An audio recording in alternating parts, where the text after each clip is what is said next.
एक समय था जब मुंबई की सड़कों पर रात का अंधेरा छाता था। तब एक अलग ही दुनिया जाग उठती थी।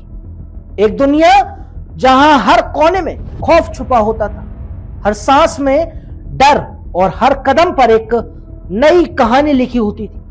आज हम आपको ले चलते हैं एक ऐसी ही एक कहानी में जो ना सिर्फ मुंबई के अंडरवर्ल्ड की सबसे खतरनाक घटनाओं में से एक है, बल्कि उस शख्स की जिंदगी का टर्निंग पॉइंट भी है, जिसका नाम सुनकर ही लोगों के दिल में खौफ बैठ जाता है, और वह शख्स है दाऊद इब्राहिम। लेकिन ये कहानी सिर्फ दाऊद की ही नहीं है, ये कहानी है उसके बड़े भाई शब्बीर इब्राहिम कासकर की, जिसकी हत्या ने न सिर्फ एक परिवार को हिला दिया, बल्कि मुंबई के अंडरवर्ल्ड का पूरा नक्शा ही बदल कर रख दिया। चलिए चलते हैं इस अंधेरे में जहां हर सच के पीछे एक झूठ छुपा है और हर झूठ के पीछे एक खूनी खेल। यह बात है जुलाई 1980 की, जब मुंबई के वार्डन रोड इलाके में एक बड़ा बंगला था। यह कोई आम घर नहीं था, बल्कि अंडरवर्ल्ड के बाप हाजी मस्तान का ठिकाना था।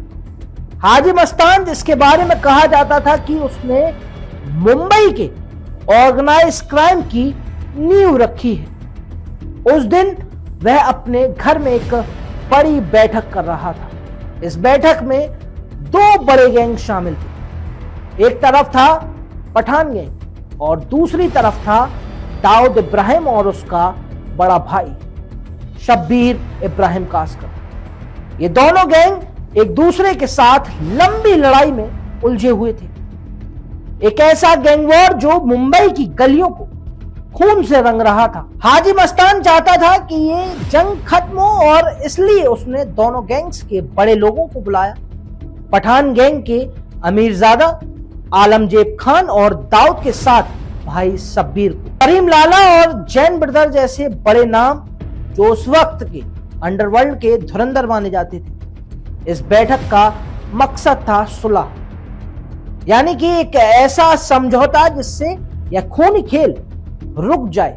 सबने कुरान पर हाथ रखकर कसम खाई कि आज के बाद ना वह एक दूसरे के काम में दखल देंगे और ना ही एक दूसरे के खून से अपने हाथ रंगेंगे। यह एक पवित्र वादा था जो मस्जिद के धार्मिक माहौल में लिया गया था, इसलिए कुछ महीनों तक यह वादा निभाया भी गया।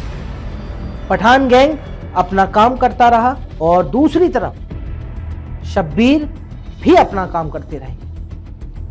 दोनों तरफ के लोग अपने अपने इलाकों में लगे रहे और ऐसा लग रहा था कि शायद यह सुलह सच में काम कर गई। लेकिन यह शांति सिर्फ एक धोखा था, एक तूफान के पहले की खामोशी जो जल्द ही टूटने वाली थी। साउथ मुंबई के ग्राउंड रोड इलाके में एक जगह थी, कांग्रेस हाउस। कभी ये जगह आजादी के लड़ाकों का अड्डा हुआ करती थी, जहां कांग्रेस के बड़े नेता अपनी प्लानिंग किया करते थे। लेकिन 1980 तक आते आते यह जगह एक अलग ही रूप ले चुकी थी। अब यह जगह मुजरा करने वाली लड़कियों का घर बन चुकी थी। रात को यहां बड़े बड़े सेठ लोग आते, नाच गाना होता और अंडरवर्ल्ड के लोग भी अपना वक्त गुजारने यहां चक्कर लगाते थे। इसी कांग्रेस हाउस में दो लड़कियां थीं, चित्रा और नंदा। दोनों की उम्र लगभग 30 साल थी और दोनों एक दूसरे की अच्छी दोस्त भी थी। और यही वो जगह थी जहां शब्बीर इब्राहिम कासकर का आना जाना लगा रहता था। शब्बीर, जो दाऊद का बड़ा भाई था, चित्रा के काफी करीब था। दोनों के बीच एक रिश्ता था, एक ऐसा रिश्ता जो प्यार और शायरी से भरा था। शब्बीर चित्रा के लिए शायरी भी लिखा करता था। चित्रा भी उसे दिल से चाहती थी। शब्बीर की जिंदगी में यह एक अलग मोड़ था। 1978 में शब्बीर की शादी हो चुकी थी, लेकिन फिर भी कांग्रेस हाउस के चक्कर उसके लिए आम बात थी। शब्बीर चित्रा के साथ रातों को फिल्में देखने के लिए निकलता, बड़े बड़े रेस्टोरेंट्स में उसे लेकर जाता और कभी कभी चौपाटी पर साथ घूमता। रात के 12:30 बजे मुंबई की सड़कों पर दोनों साथ चलते, जैसे कि वो दोनों दुनिया से बेखबर हों। शब्बीर के गैंग में ये बात सबको पता थी, यहां तक कि दाऊद को भी, लेकिन किसी ने इसे बड़ा मुद्दा नहीं बनाया। लेकिन ये बात पठान गैंग तक भी पहुंच गई और यहीं से एक बड़ा खेल शुरू होने वाला था। पठान गैंग कभी दाऊद और शब्बीर के साथ काम नहीं करना चाहता था। उनका मानना था कि मुंबई का अंडरवर्ल्ड पहले से उनका है और दाऊद का गैंग उनके काम में रुकावट डाल रहा था। जुलाई 1980 में कुरान पर कसम खाने के बावजूद उनका गुस्सा ठंडा नहीं हुआ था। कुछ महीने गुजरे और उन्होंने एक नई चाल चली। यहां से इस कहानी के 2 वर्जन सामने आते हैं, एक जो फिल्मों में दिखाया जाता है और दूसरा जो असलियत के करीब माना जाता है। पहले वर्जन से शुरू करते हैं, जो ड्रामेटिक है लेकिन काफी मशहूर भी है। इस वर्जन में पठान गैंग ने एक बड़ा प्लान बनाया। उन्हें पता था कि शब्बीर चित्रा से मिलने कांग्रेस हाउस जाता है, तो उन्होंने चित्रा की दोस्त नंदा को अपने जाल में फंसाया। एक लंबी हाइट का सुंदर पठान लड़का कांग्रेस हाउस भेजा गया, जो नंदा से दोस्ती करने लगा। नंदा और उस लड़के के बीच बातें बढ़ी और नंदा ने अपनी दोस्त चित्रा के सारे राज उसे बता दिए, जैसे शब्बीर कब आता है, चित्रा के साथ कहां जाता है, सब कुछ उसने उस लड़के को बता दिया। अब ये सारी खबर पठान गैंग के हाथ लगी और उन्होंने अपना प्लान तैयार किया। इस प्लान में एक बड़ा नाम शामिल था, मनिया सुर्वे, जो प्रभा देवी का एक खतरनाक गैंगस्टर हुआ करता था। पठान गैंग ने मनिया को पैसे और ताकत का लालच दिया और उसे यह काम सौंपा। 11 फरवरी सन 1981 की रात को यह प्लान अमल में आया। पठान गैंग को पता चला कि शब्बीर उस रात चित्रा से मिलने कांग्रेस हाउस आए और दोनों मुंबई की सड़कों पर घूमने निकले। तो उन्होंने एक एम्बेसडर कार तैयार की, जिसे फूलों से सजाया गया था, जो बिल्कुल एक शादी की गाड़ी जैसी लग रही थी। इस गाड़ी में मनिया सुर्वे, अमीरजादा, आलमगीर खान और साथ ही 3 और आदमी बैठे हुए थे। सबके पास रिवॉल्वर, छुरे और बंदूकें थी। प्लान ये था कि जैसे ही शब्बीर कांग्रेस हाउस से चित्रा के साथ निकले, ये लोग उसका पीछा करेंगे और मौका देखकर हमला कर देंगे। लेकिन उस रात शब्बीर अपनी बीवी को डॉक्टर के पास ले गया था, क्योंकि वो प्रेग्नेंट थी। घर वापस आने के बाद रात के 12 बजे के करीब उसे चित्रा का फोन आया। फोन आते ही शब्बीर अपनी सफेद फियाट में बैठा और कांग्रेस हाउस की तरफ निकल पड़ा। दाऊद को भी पता था कि उसका भाई रातों को चित्रा से मिलने जाता है, लेकिन उसने रोका नहीं। रात के करीब 1 बजे शब्बीर कांग्रेस हाउस पहुंचा, चित्रा को अपने साथ लिया और दोनों निकल पड़े। थोड़ी दूर पर ही हजरत अब्बास अली दरगाह के पास शब्बीर ने अपनी कार के शीशे में देखा कि एक फूलों से सजी गाड़ी उसका पीछा कर रही।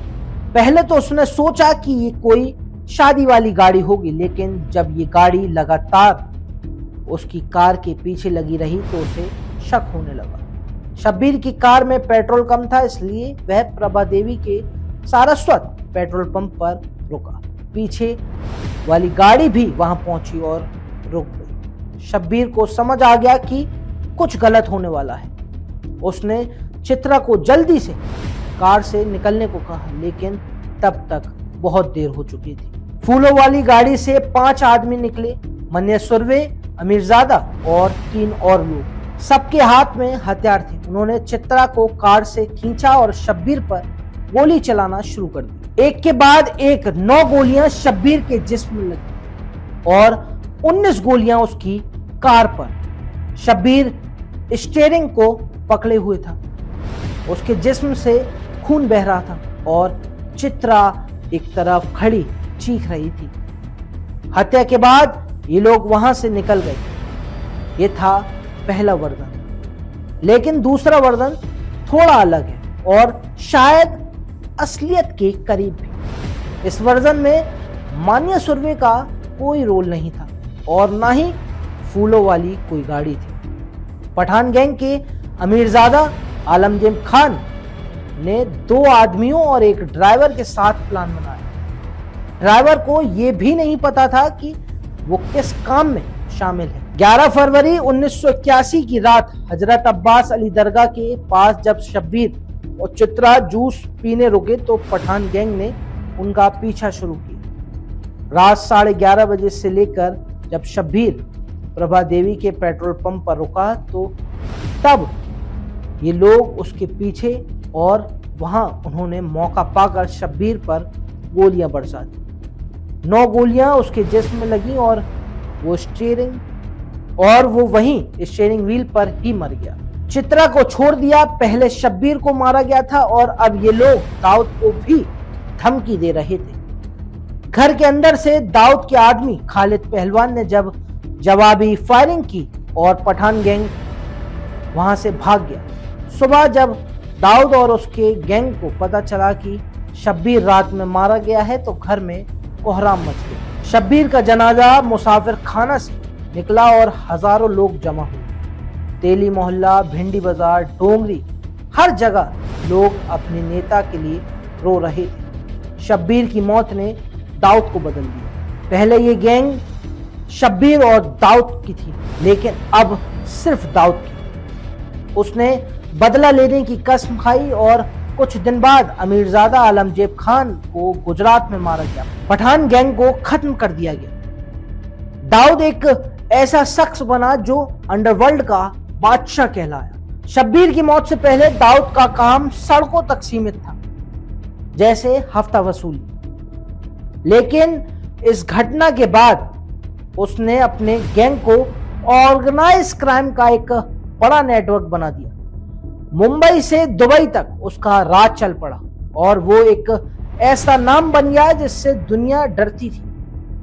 तो ये थी शब्बीर इब्राहिम कासकर की हत्या की कहानी। एक प्यार जो मौत बना, एक धोखा जो बदला बना और एक मौत जिसने मुंबई के अंडरवर्ल्ड का नया चैप्टर लिख दिया।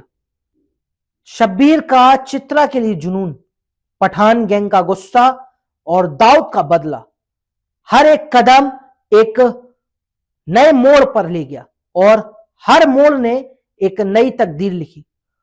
तो आपको क्या लगता है, क्या यह सिर्फ एक हत्या थी या एक नए दौर की शुरुआत?